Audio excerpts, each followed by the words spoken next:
Mastering Everyday English. I'll ring you back.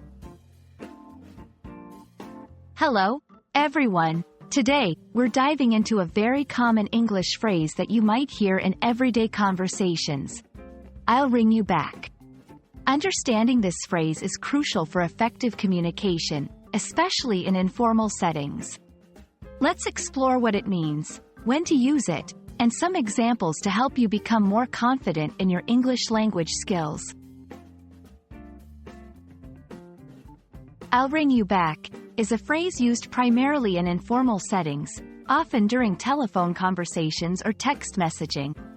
The word ring, in this context, is a British English term that means to call someone on the telephone.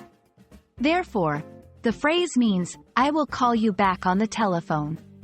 It implies that the speaker is currently unable to take the call or continue the conversation and promises to call the listener back later. This phrase is particularly useful in scenarios where you're too busy to talk, in the middle of something important, or when you need to gather more information before continuing the conversation. It's a polite way to end the current call, ensuring the other person that you will get back to them as soon as you can. While I'll ring you back is straightforward, there are a few variations you might encounter. I'll call you back, more commonly used in American English. I'll get back to you, a slightly more formal version that can also apply to email or text communication. I'll return your call, another formal alternative that explicitly states the intention to call back.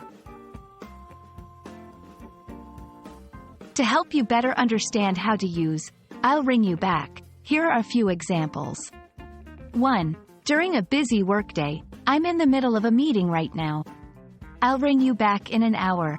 2. When receiving a call at an inconvenient time, I'm driving at the moment. Can I ring you back when I reach home? 3. When you need more information before continuing, I need to check my schedule. I'll ring you back in a few minutes with an answer. I'll ring you back is a useful phrase that signifies the speaker's intention to return a call or continue a conversation at a later time. It's polite, effective, and an essential part of everyday English communication. We hope this video helps you feel more comfortable using it in your conversations. Remember, practice makes perfect, so don't hesitate to use it when the situation calls for it. See you in the next video.